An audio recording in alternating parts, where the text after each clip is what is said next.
হুটহাট ঢাকা সফরে আসছি বিশেষ কাজে। তো ঢাকা আসলে তো বিভিন্ন জায়গায় খেতে টেতে যাই। আজকে আসছি ভাইরাল খলিলের হোটেলে।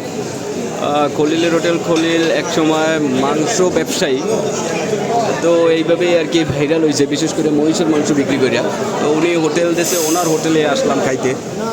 দেখি এইখানে বিরিয়ানি ভালো হয়, গরুর মাংস ভালো হয়, অন্যান্য আইটেমও আছে, কিন্তু যেহেতু গরুর মাংস মহিষের মাংসের জন্য বিখ্যাত, তা আজকে আমরা গরুর মাংসই খাই, মহিষের মাংস আর একদিন দেখে নি। একটা তো নিয়েছে সোয়াদ, সোয়াদ খাইয়ে দেখুক আর কি কেমন লাগে। মাংস কেমন হয়েছে সোয়াদ? মাংসের দাম কত জিগাইলাম না। ঝাল অনেক, ঝাল অনেক, এমনি টেস্ট আছে। হ্যাঁ মোটামুটি খারাপ না। ঠিক আছে, আমি দেখি কত কী কী দিয়েছে একটু দেখি। দাঁড়া, কয় পিস দেয়?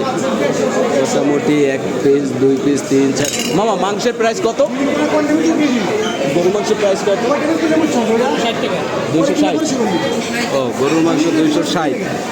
আমরা একটু দেরি করে আসছি, অন্যান্য আইটেম আছে এই জায়গায়। বিরিয়ানিটা দেখলাম ভালোই, তেল একটু কম আছে। এই জায়গায় জুস বারও আছে, যে দেখা যায় কি আছে জুস বার।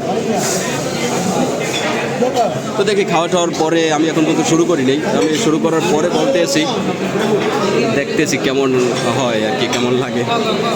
খাওয়া দাওয়া শেষ হওয়ার পর বেরোইলাম, কিন্তু আসলে যে হাইপ নিয়ে আসছিলাম গরুর মাংসের বিষয় নিয়ে, আমাদের আসলে ওইরকম মনোভূত হয় নাই। তবে ডাইল আর বোরানিটা ভালো লাগছে। কী কো, বোরানির কালারটা একটু ভালো লাগছে। এটা বোরানিটা দেখে মনে হয়েছে যেন আমের জুস। কী কো, সবুজ সবুজ শখ। আমাকে বরিশালের গরু মাংস অনেক ভালো, রান্না ভালো হয় তাই? আমার তো এমনি দাঁতের সমস্যা, একটু শক্ত রয়েছে, খাইতে খুবই একটু সমস্যা হয়েছে।